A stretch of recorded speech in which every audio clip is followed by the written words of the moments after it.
وَلَقَدْ يَسَّرْنَا الْقُرْآنَ لِلذِّكْرِ فَهَلْ مِن مُّدَّكِرٍ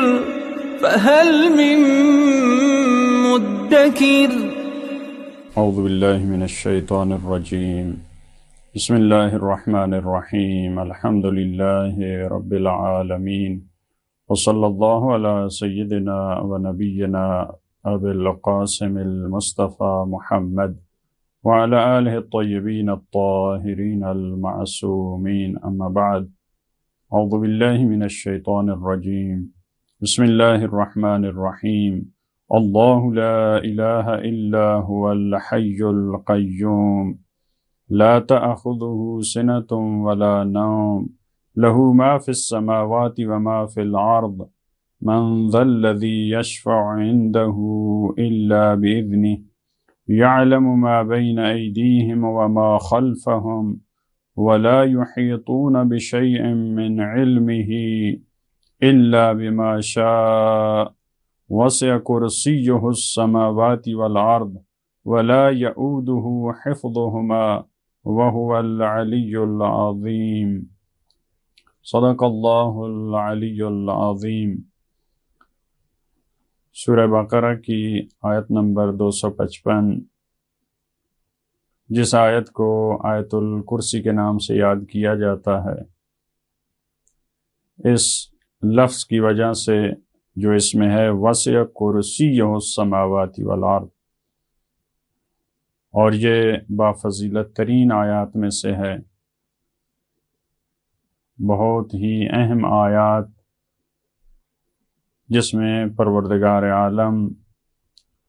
کی الوہیت، اس کی قدرت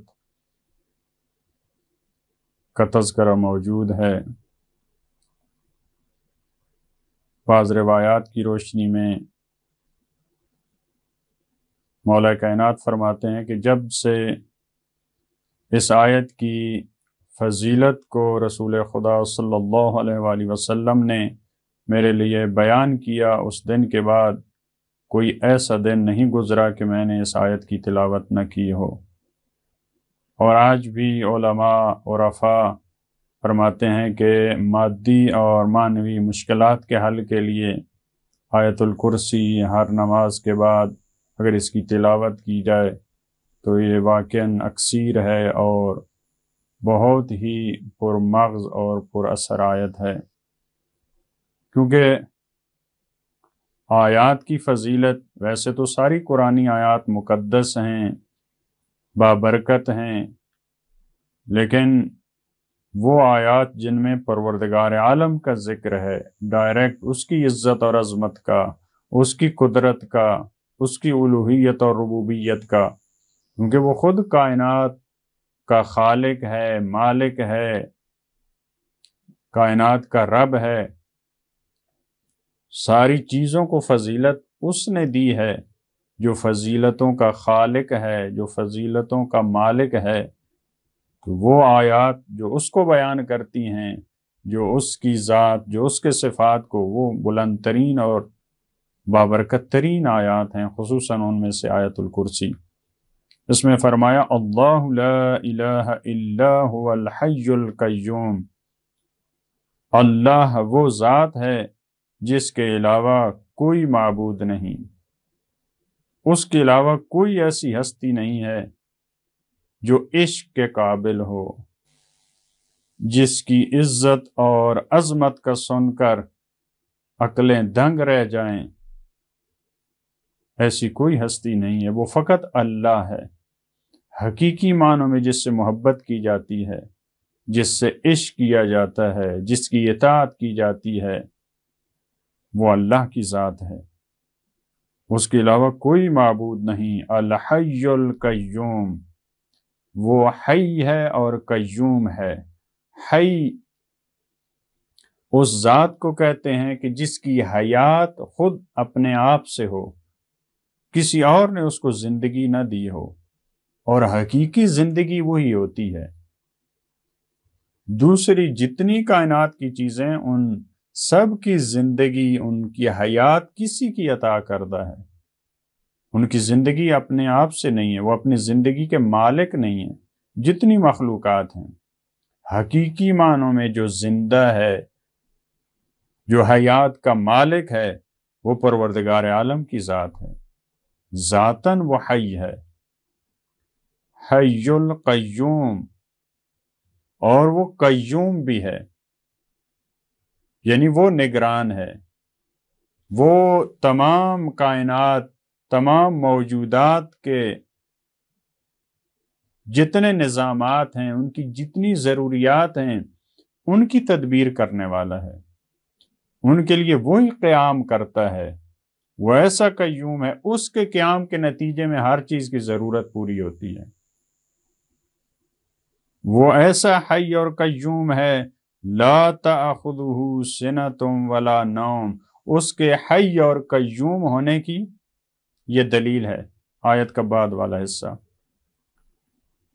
یہ جو عام دنیا کے حی اور زندہ لوگ ہوتے ہیں، یہ کبھی عارضی طور پہ مر جاتے ہیں، ایک تو مستقل انہوں نے مرنا ہے، لیکن جب ان کو حیات دی جاتی ہے تو اس حیات میں بھی کبھی وہ نیند کی صورت میں، بے ہوشی کی صورت میں، غفلت کی صورت میں وہ مردہ ہوتے ہیں، ان کو کچھ خبر نہیں ہوتی۔ یہ ایسے زندہ ہیں، لیکن وہ کیسا حی اور قیوم ہے، لا تأخذہ سنۃ،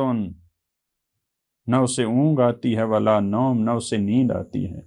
سنا اس تھکاوٹ کو کہتے ہیں جو نیند آنے سے پہلے انسان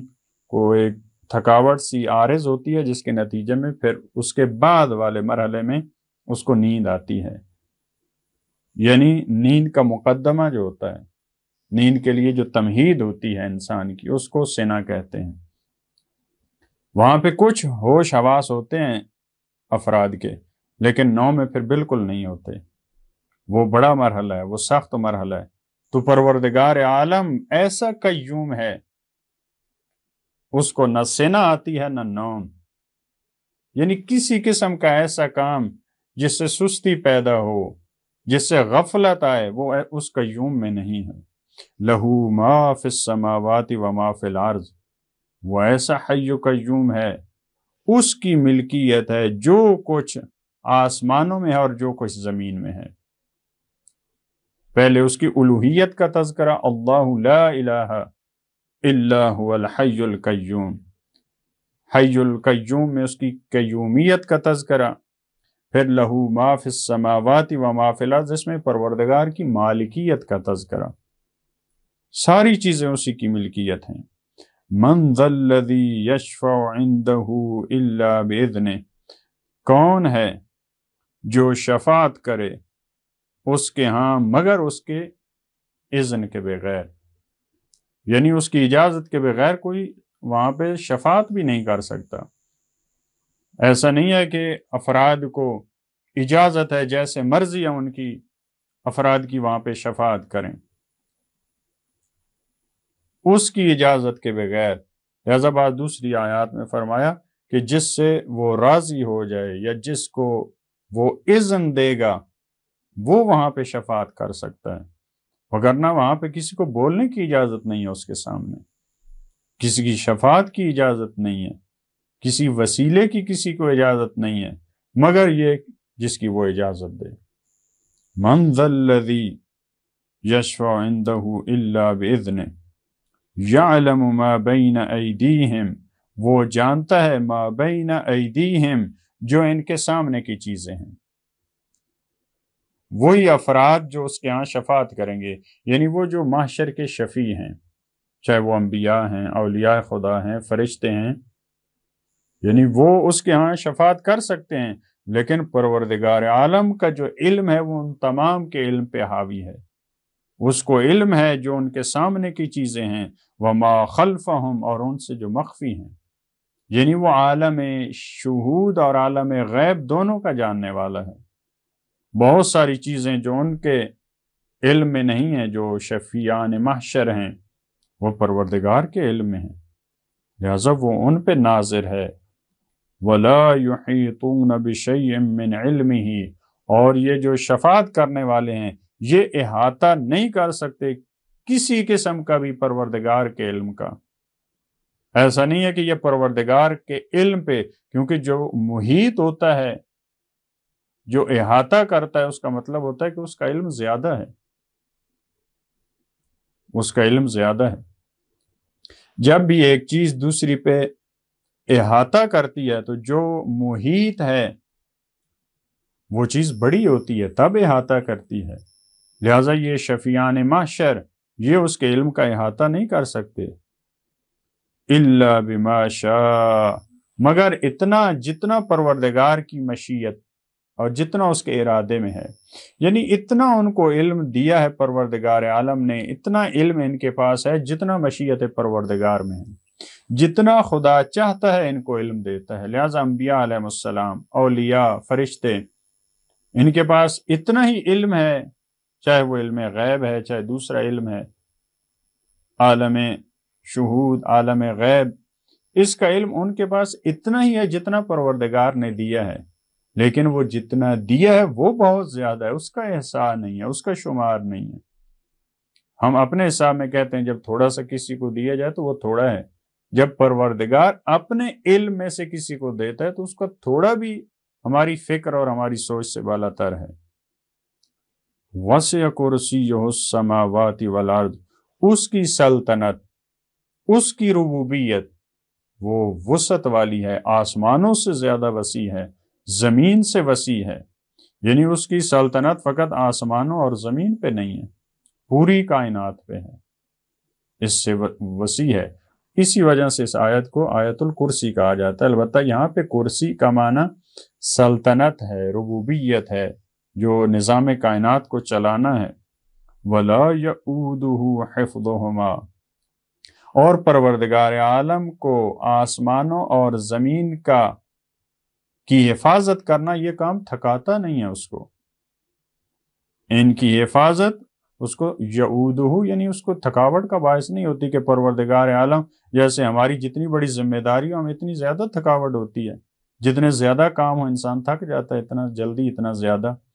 لیکن آسمانوں اور زمین کے نظام کو چلانا، اس کی حفاظت کرنا اس کی تھکاوٹ کا باعث نہیں بنتا۔ وَهُوَ الْعَلِيُّ الْعَظِيمُ،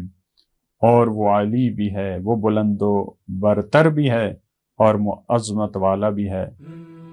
پروردگار ہمیں توفیق دے کہ ہم اس کی الوہیت کو درک کر سکیں، اس کی قیومیت کو درک کر سکیں، اس کی ربوبیت کو درک کر سکیں، اس کی قدرت کو درک کر سکیں، اسی طرح اس کے عظیم المرتبہ اور اس کے عظیم ہونے کو درک کر سکیں اور اس کی عظمت کے سامنے جھک سکیں۔ اللہم صلی علی محمد و آل محمد۔